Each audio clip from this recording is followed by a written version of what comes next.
Hanga ako sa kanya kasi in all the years na magkahiwalay kami, hindi niya ako kinalimutan. When I found out that my son had autism, I was in denial.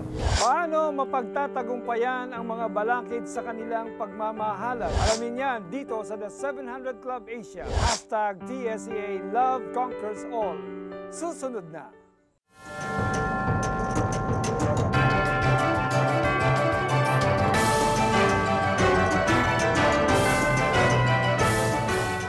Welcome to another inspiring episode of the 700 Club Asia.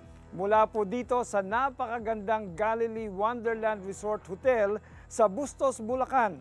Isang maligayang araw ng mga puso ang pinaabot namin sa inyong lahat. Happy Valentine's, Felici! Happy Valentine's din sa'yo. Naka-red ako, naka-red.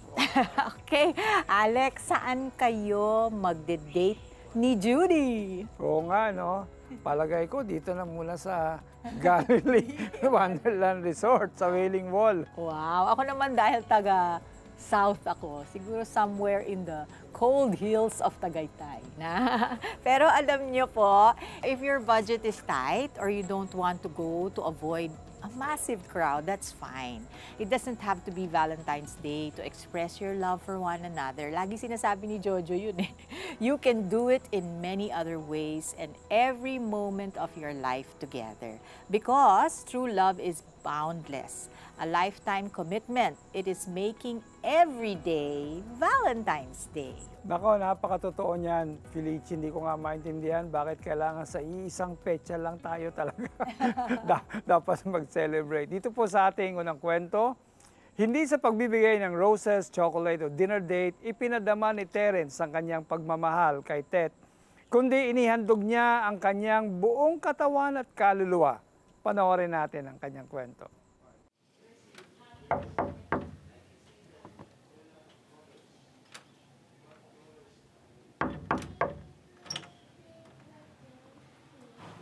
Buongiorno. Buongiorno. Mi scusi?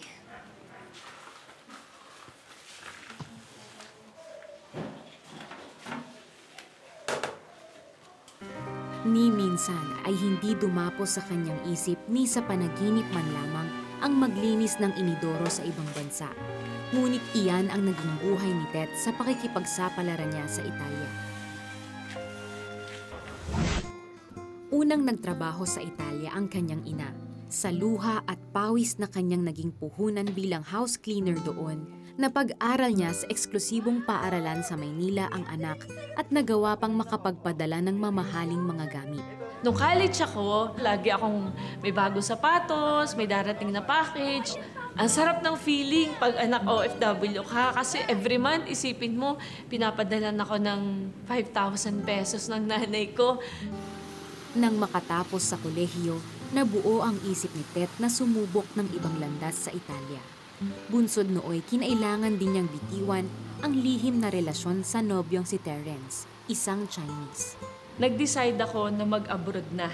One of the main reason kung bakit ako nag-abroad is to really challenge yung relationship namin. Na kung kami talaga, kahit lumayo ako, di ba, kami talaga. Yes, it might be a struggle. No, it might be a rough road ahead of us. No, kasi it's culture, it's tradition ang kalaban mo. Although kami pa rin, di ba? Pero at the back of my mind, takot ako sa future na guguluhin ako nung family. Nang makatapak sa Italy, pansamantalang bumuntot si Tet sa kanyang ina sa paglilinis ng mga bahay upang magkaroon ng trabaho. Doon ay nabuksan ang kanyang mga mata sa mukha ng realidad. Ito pala ang trabaho ng nanay ko, na hindi pala madali. Ang sarap-sarap ng buhay ko sa Pilipinas. Lagi ako nakabago, pero nang nakita ko siya, na lumuluhod na sa inodoro para maglinis, parang ang sakit-sakit sa akin. May bago kaming plastic ng biskuit at saka juice, yun lang ang kakainin mo. Kasi nagmamadali kayo, may nag-iintay na isang bahay. Ngunit makalipas ang 3 buwan, na-stroke ang kanyang ama na isa ring dating OFW. Kaya umuwi muna sa Pilipinas ang kanyang ina. Bunga nito, mag-isang pinasan ni Tet ang lahat ng trabahong ginampanan ng ina. So full-time ako naglilinis ng bahay, Monday hanggang Saturday. So sobrang bigat, naapektuhan yung health ko, pero wala akong choice kasi kailangan ko silang tulungan. Isa pa sa mga naging hamon ang pagkawalay niya sa nobyo. Ngunit gaano man kalaki ang kanilang distansya, ang pag-ibig pa rin ang nanaig. Alam ko, in the end kami. So, pumunta ako sa kanya. First visit lang muna. Tapos, the next year, nag-stay na ako. Hanga ako sa kanya kasi in all the years na magkaiwalay kami, hindi niya ako kinalimutan. At ang pag-ibig ding iyon ang naging sandata nila upang sabay na tiisin ang hirap doon. Tanggap mo na iniwan mo yung pinakamahal mong mga tao sa buhay mo, which is my parents and my brothers and sisters. Tapos, dumating pa ako sa point in life na parang, kailangan ko ba gawin to? Kasi never ako naglinis ng bahay, never ako naghugas ng pinggan. Siguro I'm very proud sa kanya kasi not once na nagreklamo siya. Not once na nakitaan ko siya ng uuwi na ako ng Pilipinas, hindi ko kaya tong trabahong to. Nagkayod kalabaw si Tet sa paglilinis ng 3 bahay kada araw hanggang sa magbukas sa kanya ang pagkakataong makapasok sa isang remittance center. Sobrang saya ko nung natanggap ako sa remittance center. Mas magaan na siya kaysa maglinis ka ng bahay ng buong araw. Sa pagkauhaw na umasenso ang buhay, sumubok pa siya ng ibang trabaho sa isang real estate business na binuksan sa Italy. Determinasyon ang puhunan at pagsisikap na mabago ang kapalaran, hindi siya nabigo. Naging sekretarya siya sa nasabing kumpanya at doon ay isinilang ang malasakit niyang matulungan ang mga kapwa Pinoy sa Italy. Etong business na to ang makakatulong sa aming mga OFW. Namimigay ako ng flyers, nangungulit ako sa daan. Dito ko na-realize na hindi mo kailangang maglinis ng bahay buong buhay mo dito habang nasa Italy ka. Tinutukan ni Tet ang pagbibigay kaalaman sa mga OFW tungkol sa tamang paghawak ng pera at pagpupundar sa real estate business. Di nagtagal, naging katuwang niya na rin si Terence at sabay silang naggugol ng lakas at oras sa kanilang misyon. Imagine 10 years luluhod ka sa bawl, yung self-confidence po bumabagsak na. So what we do is we do different campaigns. Ang unang campaign namin ay ang tawag namin, OFW ako, tindig na. Let's be proud na Pilipino tayo. Hanggang sa isang malaking pagbabago ang gumising sa kanila. Sabi ko, hindi ko papayagan na yung anak ko maglilinis ng inidoro din at luluhod. At yung generation na bago, umuwi kami ng Pilipinas upang hindi na maglinis muli ng bahay. Ngayon ay isa ng managing director ng kilalang real estate corporation sa Pilipinas, sina Terence at Tet. Nagsasagawa sila ng mga programa upang turuan ang kanilang mga kababayan na kumita at magkaroon ng tamang investment. Ilang individual na rin ang kanilang naimpluwensyahan na abutin ang pangarap na umangat sa buhay. At ngayong tinatamasa na nila ang maginhawang buhay na mula sa Diyos, hindi sila nakalimot sa kanilang pinagmulan. Meron kaming tinayo na parang charity namin, which is Republika ng mga Filipino investors. Pumupunta kami sa isang lugar and tumutulong kami sa mga mahirap. Galing yun sa pinaghirapan nilang trabaho sa abroad. Kasi sabi namin, dati OFW kayo. Ngayon, you are an OF millionaires. OF winner na kayo. So you need to share the blessing na binigay sa inyo ni Lord, di ba? Ngayon ko lang nakita why naging OFW din ako. Kung hindi ko pala naranasan yung hirap na maging OFW, hindi ko ganito kalalim yung passion ko pagtulong sa mga OFW. Gaano ka man ka-successful, anumang material things ang dumating sa buhay mo, lahat yon binigay lang sa'yo ni Lord. Wow, Alex. Ibang klase yung pagmamahal ni Terence, no? How selfless. Naipamalas nga ni Terence na true love is not only gifts and dinner dates. It is beyond all those. Inialay niya yung buo niyang pagkatao kay Tet. He defied all the odds dahil sa pagmamahal niya kay Tet. Tinulungan niya ito sa kanyang trabaho, Samantalang hindi nga siya marunong gumawa ng gawaing bahay, That is respect to Tet and showing his commitment to be with her, whatever it takes. Naipamuhay niya ang sinasabi ni Apostol Pablo sa mga taga-Korinto. Ang pag-ibig ay matyaga at magandang loob. Hindi maiinggitin, hindi mayabang, ni mapagmataas man. Hindi magaspang ang pag-uugali. Hindi makasarili. Hindi magagalitin o mapagtanim sa kapwa. Hindi niya ikinatutuwa ang gawaing masama, ngunit ikinagagalak ang katotohanan. Ang pag-ibig ay mapagpatawad, mapagtiwala, puno ng pag-asa at mapagtiis hanggang wakas. Kaya kung anumang pagsubok ang pinagdaraanan ng inyong pagmamahalan, isuko niyo yan sa Panginoon. Isuko ninyo ang inyong buhay at tanggapin ninyo si Jesus bilang inyong tagapagligtas at Panginoon. Manalangin tayo. Mahal kong Panginoon, salamat.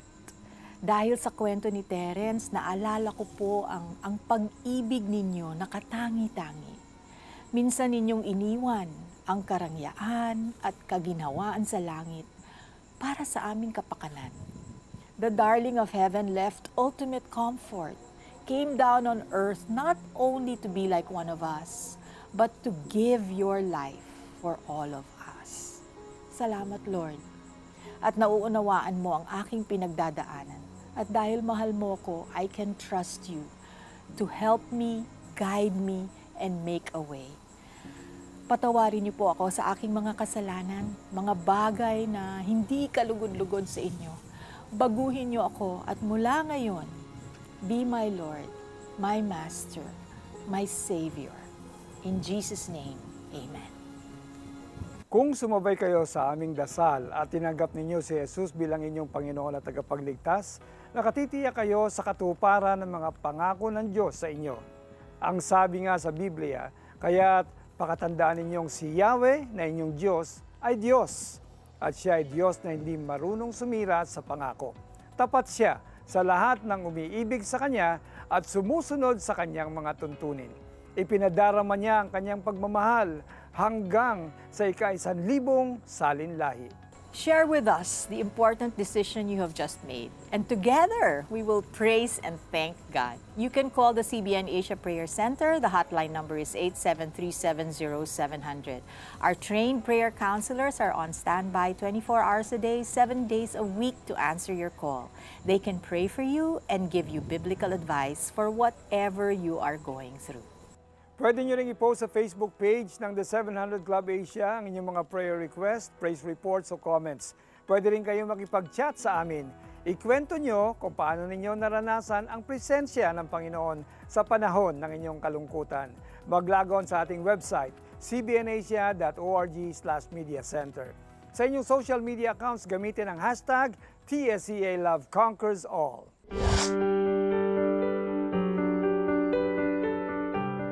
Imayin mo na ang biyaya ng Diyos sa Blessings Live TV Special mula February 19 hanggang March 1, 12 midnight sa GMA at sa FB Live at YouTube live streaming ng The 700 Club Asia. Magdodonate ako sa CBN Asia. Oo, bait naman. Sige. Type mo cbnasia.org/give. CBN Asia.org/give. Yan. Okay pa. Oh, kaya mo na yan. Madali na yan. Ano? Ikaw na. Tulungan niyo po. Ang dami pong itatype eh. Tapos 4 lang ang daliri ko. Tapos ang dami pang hihinging details. Iba na eh. Ay, iba na. Iba na po. Icons na oh. Opo. Nagbago na yan ang nila oh. Kaya ko na po to. Oh, sige. Excuse kero to. Ako na po dito. Relax na po yan. Yan. Pagkatapos ko, kaya Rodel, ikaw naman po mag-donate ha.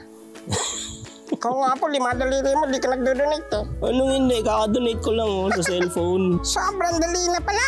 Ano pa hinihintay natin? Donate na!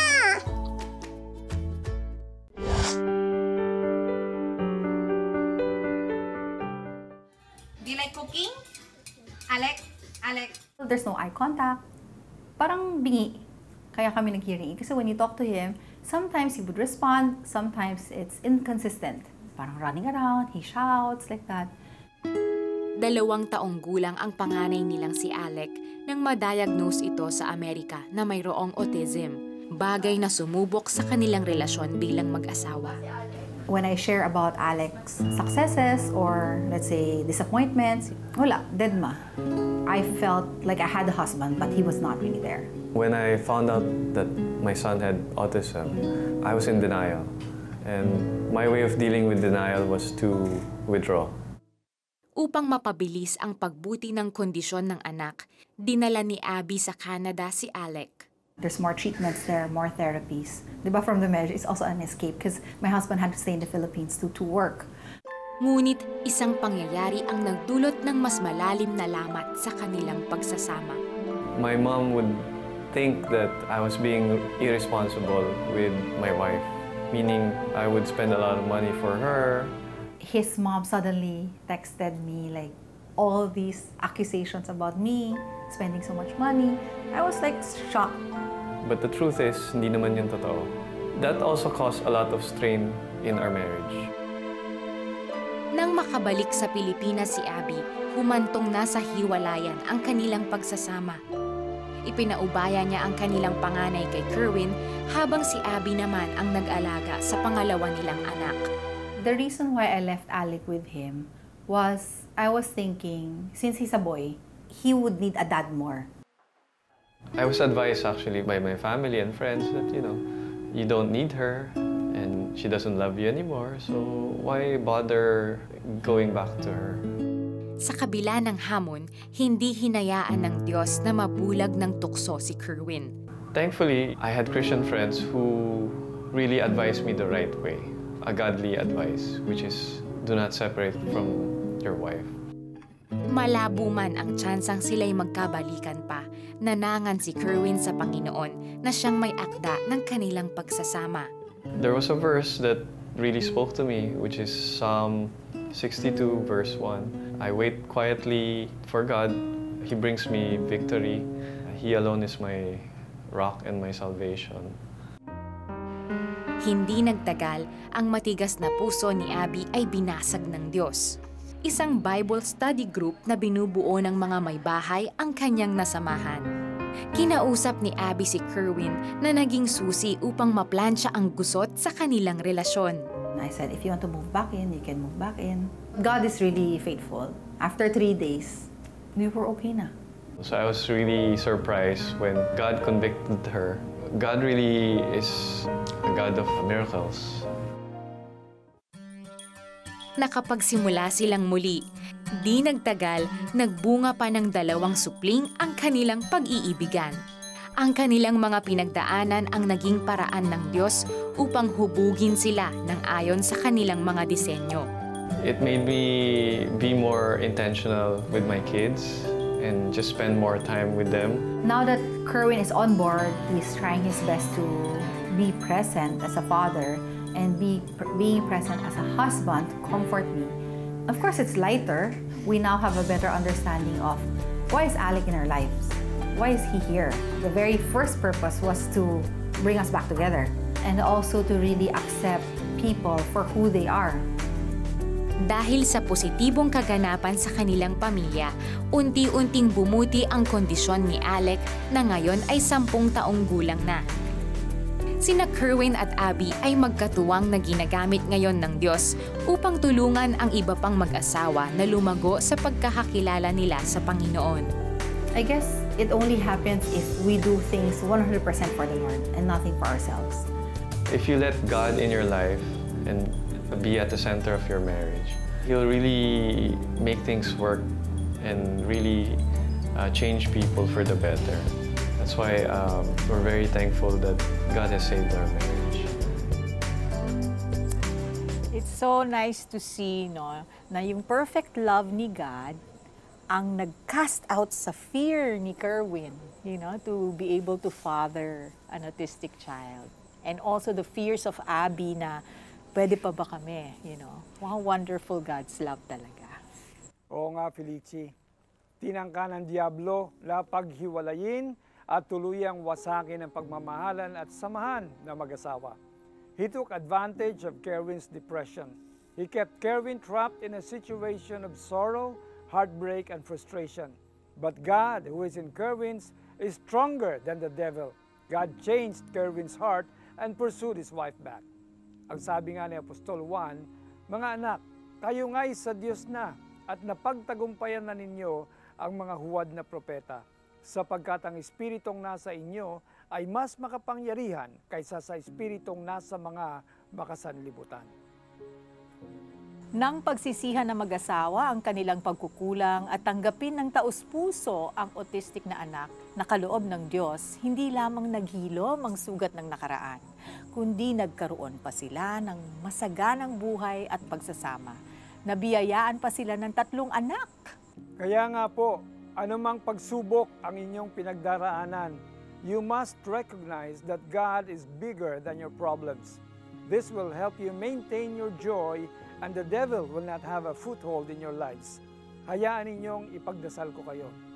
Amang banal, salamat po, Lord God, sapagkat tunay, Panginoon, na ikaw ay makapangyarihan. I declare, Lord God, in Jesus' name, that no weapon formed against marriages shall prosper. Anumang balak ng kaaway upang sirain ang mga nagmamahalan ng sagradong kasal, Panginoon, hindi magtatagumpay.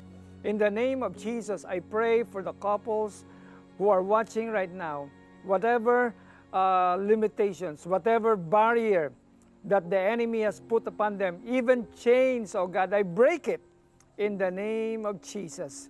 And I declare, Lord God, that love will conquer all for them. In the name of Jesus, I pray that there would be more patience, there would be compassion, understanding, tolerance for them, Lord God. And at the same time, Father God, I declare that all marriages that are broken, I declare restoration is on its way. In the name of Jesus, in the name of Jesus, amen.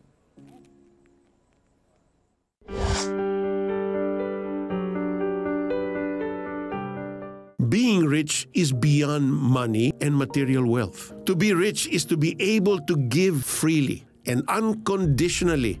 Get the keys to real fulfillment through the power of giving in an exclusive audio teaching by Peter Kairos. Real joy for any amount you choose to donate. You are giving because your heart is blessed, so you can always trust God to meet all your needs. Be a CBN Asia partner today. Imayin mo na ang biyaya ng Diyos sa Blessing Live TV Special mula February 19 hanggang March 1, 12 midnight sa GMA at sa FB Live at YouTube live streaming ng The 700 Club Asia.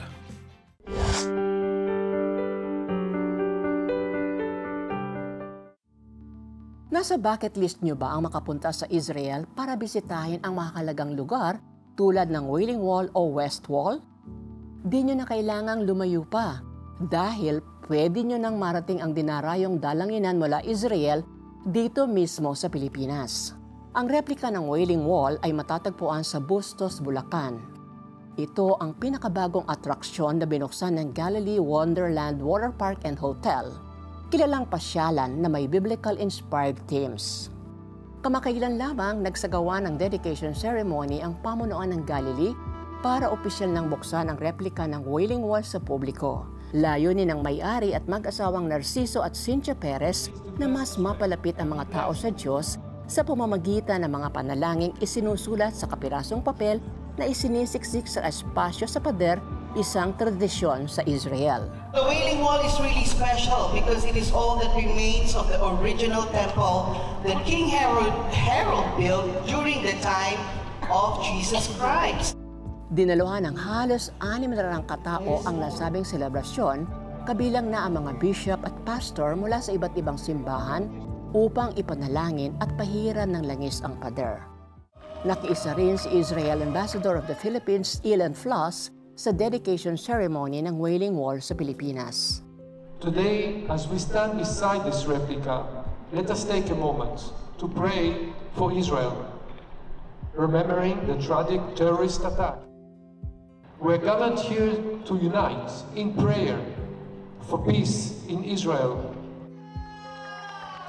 It is so moving to be here and to see such a celebration. עושה שלום במרומיו, ויעשה שלום עלינו ועל כל ישראל, ואמרו אמן. May he who makes peace in the heavens will grant peace to us and to all our people, and let us say Amen. Libre ang pambisita sa Wailing Wall kung saan taimtim ka makapagdarasal at personal na mararanasan ang presensya ng Diyos. Maliban sa Wailing Wall, maaari ring mabisita ang iba't ibang Bible-inspired art installation tulad ng makasaysayang Mount Sinai, kung saan ibinigay ng Panginoon ang 10 utos kay Moses at marami pang iba. Hindi lahat ay may kakayahang magtungo sa Israel para dayuhin ang lugar ng dalanginan. Dito sa Bustos, Bulacan, kayang-kaya ng puntahan. At sa inyong pagbisita, panghawakan ang pangako ng Panginoon sa Jeremias 29:13. Kapag hinanap niyo ako ay inyong matatagpuan kung buong puso ninyo akong hahanapin. Alex, since you and Judy have been to Israel, ano ba talaga ang significance ng Wailing Wall? Wow, buti tinanong mo yan. Alam mo, ang Wailing Wall is actually it is a retaining wall of the foundation of the old temple that was destroyed. Hanggang ngayon, nandun pa yun. Kaya dinadayo siya ng mga tao because, siyempre, templo ng Diyos yun. Sinabi ng Diyos, itinangi ko ang wall na ito at ang lahat ng dadalangin dito ay didinggil ko. That's the assurance of God.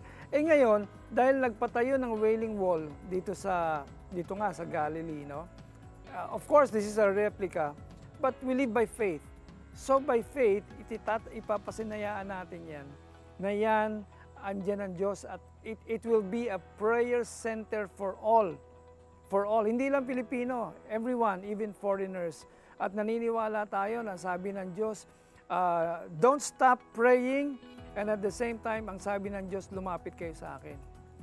Walang mahirap sa akin, and I will show you great and mighty things which you do not know. Dito lang yan sa Wailing Wall sa Galilee. Para naman sa mga mag-asawa, magkasintahan o magkaibigan na nag-iisip kung saan magse-celebrate ng Valentine's Day, a visit to this Wailing Wall at the Galilee Wonderland Resort Hotel here in Bustos, Bulacan may just turn out to be your most memorable celebration of this Love Day. Unique, no? But what is worth celebrating this Love Day is the love of Jesus to us. He conquered the grave to set us free from sin. He died on the cross and rose again. He made that sacrifice for everyone. To conquer all adversities for our loved ones, do what Jesus says. Love each other as I have loved you. Greater love has no one than this, to lay down one's life for one's friends. You are my friends if you do what I command. I no longer call you servants, because a servant does not know his master's business. Instead, I have called you friends. For everything that I learned from my Father, I have made known to you. If we love like Jesus, we will be able to conquer challenges, conflicts, difficulties, and other obstacles that we will encounter in life. Thank you all for watching. We hope that you have been inspired and given renewed hope by all the stories we featured on the show. From the scenic Galilee Wonderland Resort Hotel, we wish you a happy, wonderful, and blessed Valentine's Day. Happy Valentine's Day! Ngayong Martes, mula rito sa Galilee Wonderland Water Park and Hotel sa San Pedro, Bustos, Bulacan, pagsaluhan natin ang Pag-ibig na Wagas! Kasi I love music sa car since we go together. But really, it just happened one night when we had this trip. And all of a sudden, it's just boom. Tunghayan ang kanilang kwento sa The 700 Club Asia. Martes, alas 12 ng gabi sa GMA.